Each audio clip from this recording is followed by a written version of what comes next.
여러분들께서는 비가 오면 무엇이 생각나십니까? 비를 좋아하는 분들은 비 맞고 싶어 하시는 분들도 계시고, 비가 오는 것을 보는 것만 좋다, 이런 분들도 계신 것 같습니다. 제가 한번 무언가 들려드릴 텐데 뭐가 생각나는지를 한번 떠올려 보시면 좋겠습니다. 비가 오면 생각나는 그 사람, 바로 웃으시는군요. 언제나 말이 없던 그 사람. 방금 읽어드린 이 짧은 노래 가사는 가수 심수봉 씨가 1978년에 선풍적인 인기를 끌었다고 익히 알려져 있는 곡입니다. 당시에 대학 가요제에 나와서 지금까지도 회자될 만큼 아주 유명한 노래입니다. 세월이 한참 지났지만 저도 알고 있는 것을 보면 얼마나 당시에 유명했는지를 잘 알 수 있지 않겠습니까? 당시에 유명했다는 것은, 또 지금까지도 알려져 있다는 것은요, 아마도 많은 사람이 이 노래 가사에 공감했다고도 볼 수 있겠습니다. 제가 조금 더 가사를 읽어드리겠습니다. 여러분들 좀 아쉬워하시는 것 같아서요. 비가 오면 생각나는 그 사람, 언제나 말이 없던 그 사람, 사랑의 괴로움을 몰래 감추고 떠난 사람 못 잊어서 울던 그 사람. 예전에 사랑했던 사람이 비가 오면 떠오른다고 합니다. 아마도 비가 오는 날 함께 공유했던 추억들이나 시간들이 뇌리에 박혀서 잊으려고 해도 잊혀지지 않기 때문이 아니겠습니까? 그런데 흥미로운 것은 이 노래가 끝나는 부분에 있습니다. 어떤 가사로 끝나냐 하면요, 이제는 잊어야 할 그때 그 사랑, 이제는 잊어야 할 그때 그 사랑, 이렇게 막 계속 반복되면서 점점 작아지면서 노래가 끝이 나게 되는데요. 왜 이렇게 말을 하는 걸까요? 본인은 지금 잊고 싶어서 안달이 났는데, 제발 이제 그 사람 좀 잊고 싶은데, 비가 오면 생각나고 어떤 상황에 처하면 생각나고 노래가 흘러나오면 그때 그 사람이 생각나는 겁니다. 제가 공명을 말씀 안 드렸네요. 그때 그 사람이라는 노래입니다. 이 이야기를 하니까 여러분들 수요 기도회 때 전례 없이 이렇게 반짝반짝한 눈으로 저를 쳐다보고 계시는데 아마 누군가를 떠올리고 계신지도 모르겠습니다. 우리는 이렇게 소중한 사람이나 상황을, 그리고 물건들, 특히 사랑했던 사람과의 기억들, 또 사랑하는 사람과의 기억들을 쉽게 잊기가 어렵습니다. 왜냐하면 그 사랑이라는 이름으로 너무나도 많은 것을 공유했기 때문이겠지 않겠습니까? 오늘 말씀은 남유다의 왕 요시야 이야기입니다. 요시야는 8살 때 왕이 되었습니다. 8살, 초등학교 1학년의 나이입니다. 한번 생각해 보시겠습니까? 우리 유년부 1학년 친구가 왕이 되었다. 저는 상상이 되지 않는데, 왕이 실제로 되었다고 하더라도 1학년 학생에게 가장 쉬운, 어떻게 보면 고난과 이런 유혹들은 어른들의 말을 필터 없이 순수하니까 그대로 받아들인다는 겁니다. 어른이 말하고 어른이 행동하면 그대로 받아들이는 게 초등학교 1학년 정도 되는 아이의 일반적인 특성이라고 할 수 있지 않겠습니까? 요시야 전 왕을 한번 살펴봤습니다. 요시야 전에 누구였을까? 아몬 왕이었습니다. 2년 동안 다스렸고 악한 왕이었고, 그 전 왕은 므낫세 왕이었습니다. 55년을 다스렸습니다. 그렇다면 최소한, 그 전이 히스기야였으니까 57년 동안 다스리면서 그 시간을 지난 뒤에 태어난 아이이지 않습니까? 그런데 놀랍게도 이전의 왕들의 악을 답습하지 않고요, 선한 왕의 반열에 이름을 올리게 됩니다. 우러나 좌우러나 치우치지 않고 하나님을 경외하며 율법을 잘 지키는 왕이 바로 요시야 왕이었습니다. 8살에 즉위해서 18년 정도가 흘렀습니다. 18년의 기록은 한 줄로 요약되어 있기 때문에 무슨 일이 있었는지는 알 수 없습니다. 그런데 한 26살 정도 된 요시야가 첫 번째로 했던 일이 있으니 무엇인지 아십니까? 오늘은 이제 열왕기하 23장을 읽었지만 22장에 그 내용이 다 담겨 있는데요. 가장 먼저 했던 하나님의 일은 성전을 수리하는 일이었습니다. 아마 18년 동안 자신의 의견을 말할 수 있는 힘을 기르는 시간이 아니었겠습니까? 상황도 파악하고 그 안에서 악한 사람들에게 동화되지 않으며 신앙의 순수성을 지킨 요시야 왕입니다. 당시에 제가 최소 57년 정도가 아마 방치되어 있었을 것이다. 성전이 방치되어 있었겠죠. 이전 왕들은 제사를 산당과 지방 성소에서 드렸기 때문입니다. 성전이 많이 낡아 있었을 것이고 군데군데 부서지고 수선해야 할 곳이 있었지 않겠습니까? 그래서 요시야는 신하들에게 명령해서 지금까지는 전무후무한 완전한 성전 수리를 명령하게 됩니다. 성전은 오랫동안 방치되어 오면서 아마 먼지도 쌓여 있을 것이고 부분 금도 가 있었을 것인데요. 신하들이 열심히 성전을 수리하던 중에 제사장 힐기야의 눈에 두루마리 하나가 눈에 들어옵니다. 당시에는 책의 형태가 아니었고 아마 두루마리 형태였을 텐데 그것이 무엇인가 하니 여호와의 율법책이 발견되게 된 것입니다. 최소한으로 잡아도 57년이고요. 지금 요시야 왕이 18년 정도 다스렸지 않습니까? 그 더하면은 75년, 최소 75년 동안 방치되어 있었을 겁니다. 뭐 히스기야 왕 때 그것을 찾았는지 못 찾았는지 알 길은 없으니 최소한 75년 이상 방치되었다고 볼 수 있는 그 여호와의 율법책을 찾은 겁니다. 이 율법책이 무엇이었을까? 여러분 궁금하지 않으십니까? 모세오경이라고 생각하십니까? 일부 학자들은 여기서 발견한 이 율법책이요 모세오경이라고 말을 하기도 하지만 대부분의 신학자들은 의견을 모아서 이게 모세오경이 아니라 신명기 법전일 것이다 이야기합니다. 신명기 1장에서 34장까지의 내용 중에 특히 12장에서 26장까지의 내용 12에서 26장까지의 내용을 담고 있는 신명기 법전일 것이다. 왜 그렇게 생각하나 찾아보니까 한 3가지 이유 정도가 있습니다. 이 신명기 법전에서 다루는 주요 3가지 주제가 요시야가 이후에 성전 수리 이후에 종교 개혁을 하게 되는데 그 종교 개혁을 했던 내용과 완전히 일치하고 있기 때문입니다. 힐기야는 발견한 이 율법책을 사반에게 전달했고 사반은 요시야 왕 앞으로 나가서 그 율법책을 읽는데요. 여기서부터 오늘 이야기가 시작됩니다. 그 율법책을 딱 읽는데 요시야가 슬퍼하며 옷을 찢고 회개하였다. 옷을 찢으니라 하고 기록되어 있습니다. 옷을 찢는 행위는 무슨 뜻입니까? 깊은 슬픔의 표현이고 깊은 회개의 표현이지 않습니까? 여러분 왜 이렇게 요시야가 슬펐을까요? 오래 방치된 율법책 찾았으면 기뻐해야 하는 것 아니겠습니까? 왜 요시야가 이렇게 슬펐을까요? 아마도 12장, 신명기 12장에서 26장을 다 읽었을 수도 있고 일부를 읽었을 수도 있는데 예를 들면 이런 말씀이 포함되어 있었을 겁니다. 신명기 17장 18절에서 19절 말씀을 제가 읽어드립니다. 그가 왕위에 오르거든 이 율법서의 등사본을 레위 사람 제사장 앞에서 책에 기록하여 평생에 자기 옆에 두고 읽어 그의 하나님 여호와 경외하기를 배우며 이 율법의 모든 말과 이 규례를 지켜 행할 것이니라.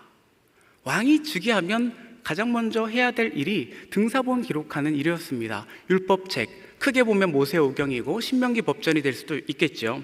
그것의 사본을 본인이 만들고 평생 옆에 두고 여호와 경외하면서 그 규례와 법도를 지켜 행하라 말씀을 하셨는데 요시야는 이 말씀이 적어도 있었다는 것을 올바로 알지 못했거나 알았다고 하더라도 올바로 지키고 있지 못하다는 사실을 알게 된 것입니다.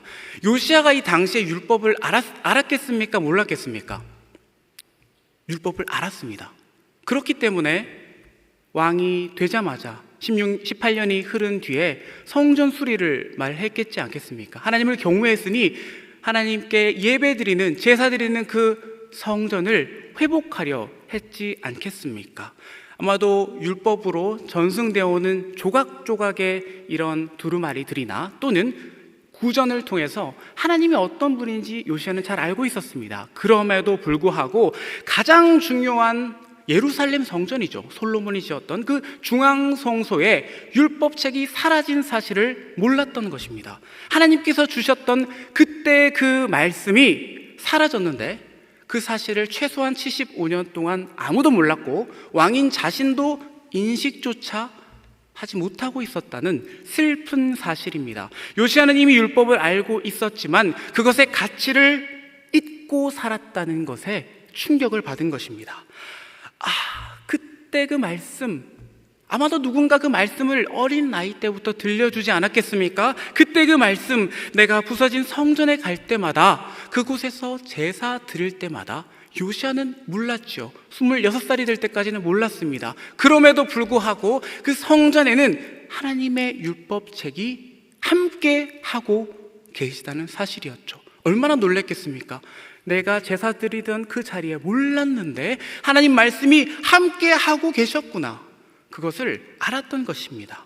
여러분, 우리가 기억해야 할 것은 하나님께서 우리에게 지금도 이 순간에도 함께 말씀으로 하고 계신다는 점입니다. 지금은 우리가 받는 말씀이 되지만 내일 오늘의 말씀은 그때 그 말씀이 되는 거고요, 10년 뒤, 20년 뒤, 30년 뒤에 오늘의 말씀은 그때 그 말씀이 되는 겁니다. 알고 있지만 잊고 살았던 것, 요시야가 처절하게 슬퍼하며 옷을 찢고 회개한 이유가 바로 이것이 아니겠습니까? 여러분들께서는 그때 그 말씀이 있으십니까? 어떤 말씀이 나의 마음속에서 잊혀져 있으십니까? 하나님과의 어떤 은혜의 추억들, 나를 건져주신, 사망에서 생명으로 옮겨주신 그때 그 말씀이 있으십니까? 마음속에 고여서 어딘가에 숨겨져 있는데 고인 것이 있다면 빼내어서 흐르게 해야 되지 않겠습니까? 그때 나에게 갑자기 은혜로 찾아오신 하나님의 말씀, 내가 고난의 중심에 있을 때 나를 일으켜 주신 말씀, 내가 위험에 처해 있을 때 나를 건져 주신 하나님의 말씀, 내 앞길이 막막하고 어두운 터널을 지나는 것 같고 인생의 비수기를 지나고 있는 것 같을 때 나를 건져 주신 하나님의 말씀, 여러분 잊지 않으십니까? 그때 그 말씀 갖고 계시지 않습니까? 그 말씀을 함께 하며 그 말씀을 기억하며 매일의 삶을 살아가고 계십니까?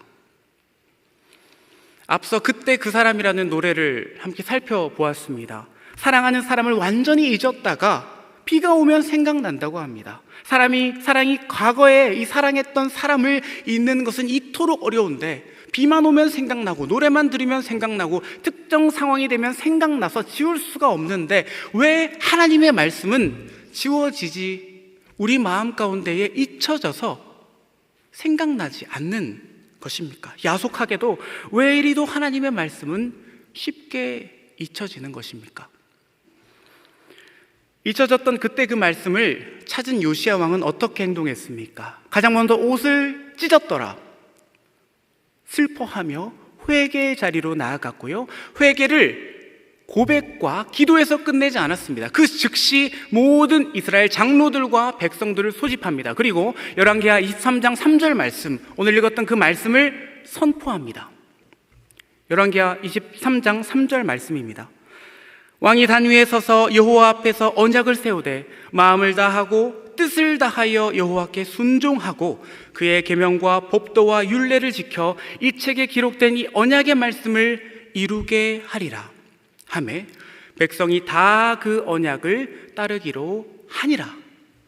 회개와 실천이 함께 이루어졌다는 사실입니다.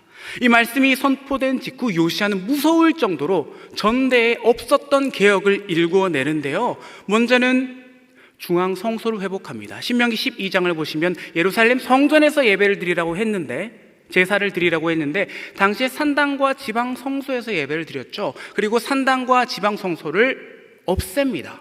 나아가서는 예배를 세우고요, 절기를 회복합니다. 여러분, 절기가 무슨 의미입니까? 예를 들어서 유월절은 하나님께서 구원해 주시는 것이지 않습니까? 우리를 죽음에서 생명으로 넘겨주신 것, 그 은혜를 기억하기 위해서 절기를 지키지 않습니까? 그 절기도 무너져 있었던 것이죠. 절기를 회복했습니다. 하나님께서는 훗날 요시아가 죽기 전에 이렇게 말씀하십니다. 열왕기하 23장 25절 말씀, 모세의 모든 율법을 따라 여호와께로 돌이킨 왕은 요시아 전에도 없었고 후에도 그와 같은 자가 없었더라. 전무후무입니다. 그때 그 말씀을 발견한 요시아에게는 회복이 있었습니다. 회개의 자리로 나아갔고요, 거기서 멈추지 않고 즉시 삶을 변화시키고 예배의 회복이 일어났고요, 은혜의 회복이 일어났습니다. 이 모든 것의 출발점은요, 잊혀졌던 그때 그 말씀을 발견했을 때 일어났습니다. 바쁜 일상을 살아가다 보면 하나님께서 우리를 늘 고난에서 건져주시고 함께 해주셨는데, 그 놀라운 말씀이 매일매일 있었고 순간순간 나의 큰 고난의 상황에 있었는데 그 은혜가 잊혀졌을 때가 참 많습니다. 이제 잊혀졌던 그때 그 말씀이 조금씩 떠오르기 시작하십니까? 오늘 말씀을 준비하면서 고등학교 입학했을 때가 굉장히 강렬하게 떠올랐습니다. 참 감사하게도 그때는 감사한지 몰랐지만 초등학교, 중학교가 집 바로 앞에 있었습니다. 한 5분 거리 정도. 그래서 감사하게 걸어 다니다가 고등학교가 무작위로 배정이 딱 됐는데 버스 타고 1시간 10분 거리에 배정이 된 겁니다. 막막했습니다. 안 그래도 못하는데 공부를 더 못해지겠네, 막 한심한 마음이 들고요. 어떡하나. 그리고 아침에 그 중요한 잠을 1시간이나 못 잔다는 사실이 절망적이었습니다. 한숨을 푹 내쉬고 있는데 어머니가 저 부르시는 거예요. 준범아. 그래서 됐다, 엄마가 뭐 셔틀버스 같은 거라도 해주실려나 보다. 집 앞까지 그래도 와서 태워가는 그런 거 있지 않습니까? 그래서 예 어머니, 조금 묵직하게 제가 대답을 했는데 이렇게 말씀하시는 겁니다. 내가 너 고등학교 동안 태워주면 어떻겠니? 그렇게 말씀하시는 거예요. 입꼬리가 막 이까지 올라가는데 최대한 그 웃음을 참으면서, 왜냐하면 너무 또 어머니께 죄송하니까 기뻐하는 것을 티를 내면 진중하게 네 어머니 감사합니다, 이렇게 대답했습니다. 그때부터 어머니께서 저를 태워주시기 시작했는데 뭐 한 며칠은 되게 감사했죠. 그런데 어머니가 꿍꿍이가 있었다는 것을 한 5일 정도 지나니까 발견하게 되었는데, 새벽 예배에서 듣고 온 말씀을 그 차로 가면 20분 걸리거든요. 20분 내내 계속 귀에다가 대고 말씀하시는 거예요. 둘이 타고 가서 뭐 탈출할 수도 없고, 그렇다고 해서 제가 엄마 버스 타고 갈게요 할 수도 없지 않습니까? 1시간 10분을 어떻게 타고 갑니까? 그래서 꼭 참고 그래도 감사하니까 버텼습니다. 준범아, 오만한 자의 자리에 앉지 말아야 한다. 하나님께서 너를 구원해 주셨단다. 여호와는 나의 목자가 되신다. 내가 그리스도와 함께 십자가에 못 박혔나니 그런즉 이제는 내가 사는 것이 아니라 내 안에 그리스도께서 사시는 것이라. 그 말씀을 계속 들려주시는데 당시에는 제가 하나님과 거리가 멀었습니다. 그래서 그 말씀이 은혜로 다가오지 않고 정말 귀가 아프고 나중에는 머리가 아파서 제가 할 수 있는 한 최대의 반항을 했는 것이 팔짱을 딱 끼고 눈을 감고 한숨을 팍 쉬면서 이렇게 20분을 갔습니다. 제가 할 수 있는 최대로 불쾌한 표정을 다 드러내고 내릴 때 문을 꽝 닫고, 굳이 그렇게 할 필요가 없었던 것 같은데 지금은 너무 듣기 싫으니까 그랬습니다. 그렇게 1년, 2년, 3년이 흘렀고 3년을 꼬박 빠지지 않고 태워주셨습니다. 여러분, 제가 3년 뒤에 기적적인 성공 스토리를 이루었겠습니까? 그것을 기대하셨다면 죄송합니다. 3년이 지났는데 저는 그대로였고 성적은 좀 더 떨어졌습니다. 그래도 고등학생이라면 공부를 잘하든지 아니면 열심히 기술을 배워서 일터로 나갈 준비를 해야지 응당 고등학생답지 않겠습니까? 그런데 열심히 공부를 했다고 생각했는데 성적은 제자리였고 저를 불러주는 곳은 없었고 제가 일할 것도 없었습니다. 그렇게 3년이 지났고 이제 수능을 딱 치고 나니까 저한테 선물이 하나 주어지는데 바로 성인이 되었다 하는 선물. 와, 저는 그때 그것을 너무 기뻐서 이제 자유가 생겼구나 하고 마음껏 뛰려고 하는데 그 뒤에 따로는 두 글자, 책임. 자유와 책임. 그때 처음 느꼈습니다. 아, 내가 마음대로 할 수 있지만 내가 하는 모든 행동에는 책임이 따르는구나. 그때부터 인생의 고난이 시작되는데 제가 깨달았습니다. 내가 혼자 할 수 있는 일이 많지 않았구나. 인생에 고난들이 찾아오고요, 어려움들과 긴 터널도 찾아오고 커다란 장벽들이 찾아오는데 넘지를 못하겠는 거예요. 그 고난 앞에서 어떻게 해야 하나? 이 고난은 개인이 해결해야 하는 것이지 않습니까? 부모님도, 가장 친한 친구도 그것을 대신 넘어줄 수가 없다는 것을 그 어린 나이에 깨달은 거죠.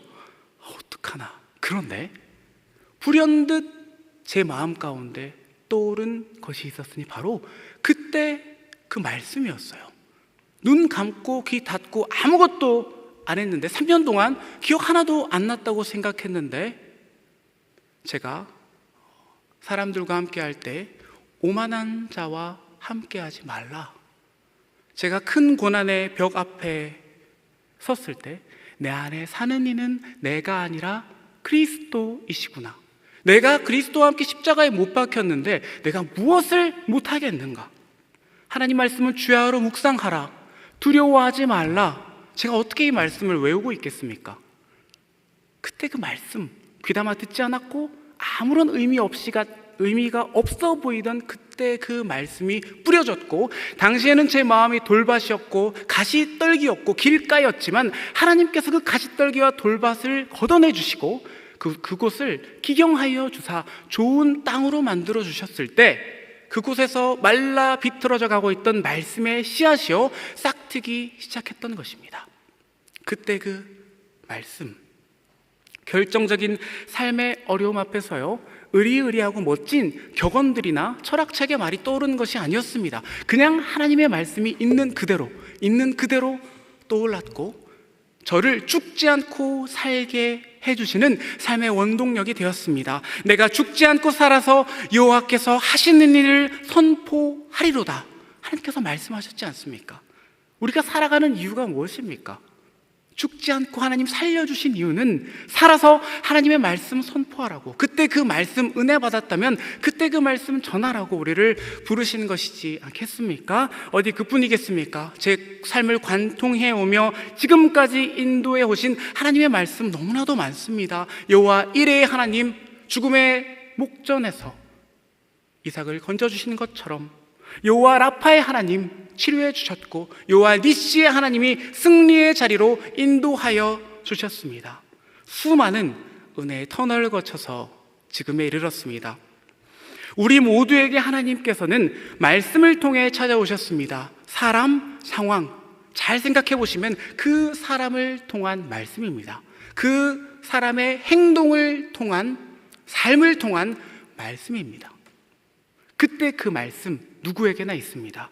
나에게 잊혀진 그때 그 말씀을 찾으시기를 바랍니다. 그 말씀 한번 떠올려 보시기 바랍니다. 그 놀라운 은혜를 발견하고 회개한 요시야는 삶이 회복되었고요, 예배가 바로 세워졌습니다. 그날과 그때는 알지 못하지만 하나님의 때에 반드시 그 싹이 틔워질 것입니다. 그리고 나의 그때 그 말씀을 발견하셨다면요, 그 말씀을 자녀에게 뿌리셔야 합니다. 울더라도 뿌리셔야 합니다. 아무런 성과가 없어 보이더라도 뿌리셔야 합니다. 우리의 자녀와 이웃에게 그때 그 말씀을 뿌리시기를 바랍니다. 지금은 귀를 닫고 마음이 굳어서요, 돌밭 같아서요, 가시 덤불 같아서 아무 의미가 없어 보이지만, 가슴이 답답하고 자식을 보면, 믿음 생활하지 않는 자녀를 보면 가슴이 미어지고 돌덩이에 올려놓은 것 같다, 이렇게 많이들 말씀하시는데, 함께 살아가는 이웃들, 그리고 우리 가족들, 배우자들, 자녀들, 제자리 걸음 같아 보이지만 뿌리는 것은 우리가 하나님 말씀을 뿌리더라도 그것을 기경하시고 자라게 하시는 이는 여호와이신 줄 믿습니다. 포기하지 말고 우리의 자녀와 이웃들에게 그때 그 말씀 뿌리시기를 바랍니다. 눈물을 흘리며 씨를 뿌리는 자는 기쁨으로 거두리로다. 하나님 말씀하셨습니다. 울더라도 뿌리시기를 바랍니다. 하나님의 말씀 반드시 하나님의 때에 싹트게 될 것입니다. 이제 오늘 말씀을 정리하려고 합니다. 하나님의 말씀은 우리가 알고 있든지 모르고 있든지 항상 우리와 함께하고 계셨습니다. 75년 이상을 그 성전 안에 머물며 요시아와 전대 왕들, 수많은 제사장들은 몰랐지만 그 말씀이 성전인 우리 안에 함께 하고 계신다는 것을 기억하시기를 바랍니다. 요시아 왕이 율법책의 존재를 모른 채로 성전에서 기도할 때도, 어린 나이에 왕이 되어 힘들어할 때도 말씀은 그 자리에 그냥 계셨습니다. 단지 그 말씀을 잊고 살았던 것 뿐이죠. 이스라엘 백성과 늘 함께 하셨던 하나님의 말씀이 지금 우리와도 함께 하고 계십니다. 그 은혜에 감사하며 먼저는 나의 그때 그 말씀을 발견하십시오. 그리고 회개를 통하여 회복의 경험을 이루어내시기를 간절히 바랍니다. 나아가서 그때 그 말씀을 발견하셨다면 자녀와 배우자와 가족들, 이웃들에게 뿌리시기를 바랍니다. 슬프더라도 뿌릴 때 하나님의 때에 반드시 거두게 하실 것입니다. 말씀으로 함께 하시는 하나님, 오늘 수요 기도의 자리에 발걸음 인도하심에 감사드립니다. 그때 그 말씀을 잊고 살았던 지난 날을 회개하오니 우리의 죄를 용서하여 주시옵소서. 삶의 자리에서 하나님의 말씀이 늘 함께하고 계심을 잊지 않고 기억합니다. 우리를 말씀으로 회복시켜 주시옵소서. 우리를 회복시키는데 그치지 마옵시고 부디 나아가 우리의 자녀들과 가족들, 이웃들의 마음에 그때 그 말씀을 심겨 주시옵소서. 하나님께서 모든 주님의 자녀들이 살아가는 생업의 자리를 돌보아 주시고 낙심한 성도들을 돌보사 말씀의 은혜로 담대함을 회복하게 하여 주시옵소서. 특히 이 자리에 아픈 육신의 질환을 등에 업고 나아오신 많은 주님의 자녀들이 있습니다. 환우들이 있습니다.